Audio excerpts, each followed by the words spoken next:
Imagine a grand radio address thundering across a frozen, expectant Berlin on a winter morning. The city is wrapped in steel-gray sky and celebration.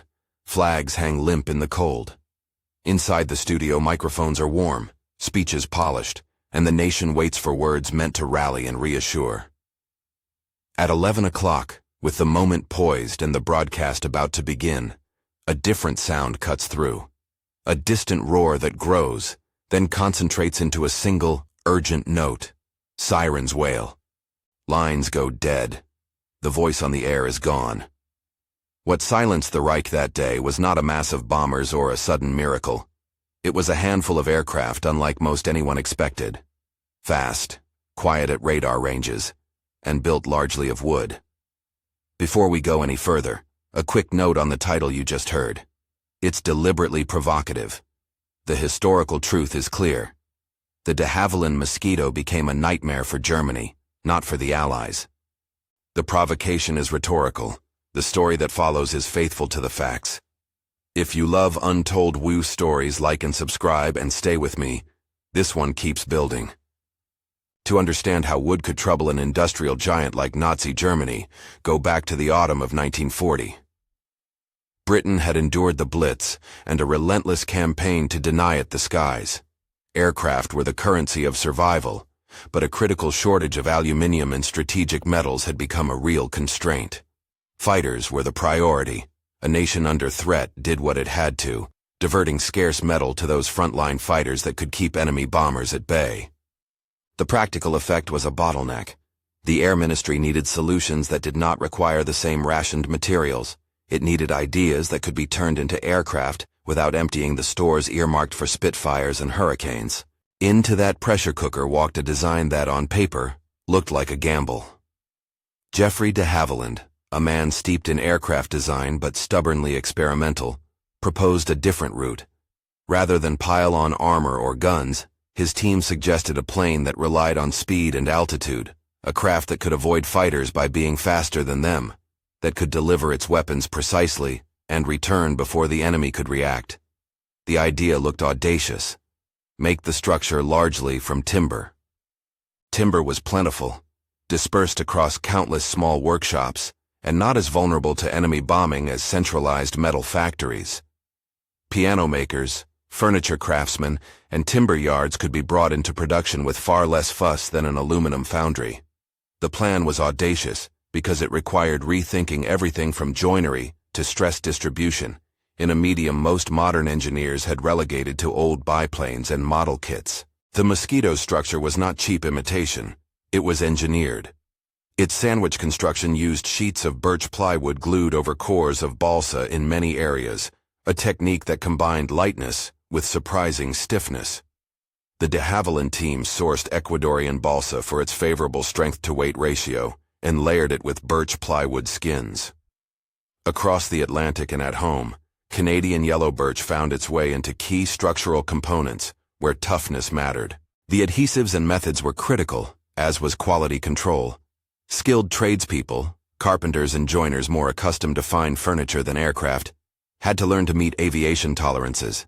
Workshops accustomed to chairs and pianos were reorganized into jigs and fixtures for wings and bulkheads. The result was a hybrid of old craftsmanship and modern engineering. But construction was only one half of the answer. De Havilland and his supporters, including officials like Air Marshal Sir Wilfrid Freeman, who saw unconventional value in unconventional ideas, insisted on a clear philosophy. Speed is defense. Armament and armor would be kept to what was necessary. The Mosquito would be light, streamlined, and powered by two legendary Merlin engines, each in the order of roughly 1,500 horsepower in some marks, that gave the aircraft exceptional thrust to weight. In testing, the Mosquito proved astonishingly fast. It routinely exceeded 400 miles per hour in level flight in its early forms, a speed comparable to, or faster than many single-seat fighters of the same era. Its service ceiling climbed into the mid-30,000s of feet, and its combination of speed and altitude made interception a difficult proposition. There was another, less obvious advantage to the wooden construction, an element of radar quiet. Wood does not reflect radar the same way metal does. While it is not invisible and the physics are complex, The Mosquito's structure contributed to smaller radar returns than equally sized metal aircraft of the time. That did not make the craft supernatural. It simply meant that, combined with speed and tactics, radar-directed interceptions were less certain and less effective. German technical analysts would later take note, puzzled by the lower radar signatures and by the Mosquito's tendency to arrive and leave before effective countermeasures could be organized. The airplane's performance naturally led to adaptability. The Mosquito was not a one-trick pony. Designers and operators turned the platform into a family of roles. Unarmed fast bomber, photo reconnaissance specialist with cameras in place of bombs, night fighter with radar installations, pathfinders to mark targets for heavier bombers, and fighter bombers that struck with cannon and rockets. Its payload was modest compared to the heavy four-engined bombers, but its precision and survivability meant that a well-placed strike could do disproportionate damage. Over time, the Mosquito's versatility made it one of the RAF's most flexible assets, a plane you could throw at delicate tasks where massed bombers would be overkill or too risky. None of these characteristics were theoretical. They were proven in missions that read like thin, sharp knives in enemy flanks. And perhaps the best example of how the Mosquito's peculiar strengths translated into strategic effect is the Berlin raid of January 30th, 1943, an operation planned not just for destruction, but for psychological disruption. Air Vice Marshal Donald Bennett, a commander known for boldness and a willingness to push limits, conceived a daylight thrust at the German capital, timed to disrupt high-profile propaganda broadcasts. The idea was surgical in its audacity. Rather than massing waves of heavy bombers, Bennett planned to use the speed and low observational profile of the Mosquito to strike broadcasting houses and municipal centers at precisely timed moments. The operation would not be about massive destruction. It would be about embarrassment and spectacle. Success would be measured in silence as much as in smoke. The plan called for 2 waves timed to exploit ceremony and routine. An approach aimed at an 11 o'clock address and a second strike to harry the propagandists later in the afternoon. The Mosquito crews would cross the North Sea at wave-top height to avoid radar detection where possible, then climb or maintain treetop-level hedge-hopping as needed to thread through coastal defenses and past known radar bearings. The final ingress into Berlin was a ballet of precise navigation. With British and Allied navigation aids, dead reckoning, and the sheer nerve of pilots and navigators, timing had to be flawless. Accounts of the mission day emphasize the small numbers involved and the enormous stakes. 6 Mosquitoes were dispatched in that daylight series, a handful by any measure. Contemporary reports and later histories confirm that of those aircraft, 1 failed to return. The loss was treated with quiet sorrow. Crews accepted risk, but every loss left aching human consequences. The surviving machines achieved what they had been asked to do. They reached targets on schedule. They struck broadcasting installations and key urban points. Microphones that were moments earlier carrying confident rhetoric were suddenly filled with static. Listeners in Berlin heard not state reassurance, but the blunt interruption of aerial assault. Buildings were shaken, fires flared, the propaganda machine sputtered. The immediate political effect in Berlin was acute. German officialdom reacted with fury and dismay. Hermann Göring, whose reputation rested on control of the skies, found himself publicly humiliated. Propaganda Minister Joseph Goebbels seethed at the embarrassment. German authorities scrambled to account for the raids and to shore up defenses. Internally, technical specialists were tasked with studying the Mosquito's design and with asking how the same vulnerability could be exploited, or how the Allies had reached them to begin with. There were efforts to examine whether similar wooden construction could be applied, or whether more aggressive radar tactics and fighter patrols could blunt the threat. But the German war economy, already strained by material shortages and the demands of multiple fronts, found it difficult to respond with rapid, systemic solutions. The Mosquito had exposed seam lines in German air defense, where tactics and ingenuity outran brute industrial replication. To state plainly, a single day's raid did not end the Luftwaffe, nor did it solve the war, but it performed a precise function that mattered. It demonstrated the limits of a supposedly invulnerable system. It dented authority in a very public way, and it forced a re-evaluation of what could be defended against a fast, strange intruder. Psychological effect mattered. Morale, pride, and the appearance of control were all intangible fronts in which the Mosquito scored. Behind this story of aeronautical daring, there is an often understated transatlantic chapter: Canada. De Havilland Canada's plant at Downsview near Toronto became a focal point of mosquito production outside the United Kingdom. The Downsview facility and other Canadian suppliers provided more than assembly lines. They supplied critical materials and skilled labor that made continued production possible. Canadian yellow birch, prized for its strength and workability, was a key material in structural components where toughness mattered most. Combined with a dispersed supply chain that drew on furniture makers, plywood manufacturers, and small workshops, the Canadian contribution made the Mosquito a truly imperial project. Not just British ingenuity retooled, but a wartime collaboration that turned forests and factories into aircraft. Accounts from workers at Downsview and in Canadian timber towns emphasize the sensory textures of that work. Men and women remember the smell of fresh-cut wood and the film of glue on their hands. They remember the rasp of sanding blocks and the close, steady hum of the manufacturing halls. For many, the job was ordinary work that became extraordinary in consequence. They did not fly the planes. They made them. In the aggregate, the Canadian-built Mosquitoes numbered in the thousands. Records place the Canadian-built share at over 1,000 aircraft. That is not a footnote. It is a substantial slice of a production story that stretched across continents. It is also a reminder that wartime innovation is as much social and logistical as it is technical. The people who cut, glued, and fitted the timber were as essential as the engineers who drafted the blueprints. The Mosquito's operational statistics contributed to its mystique.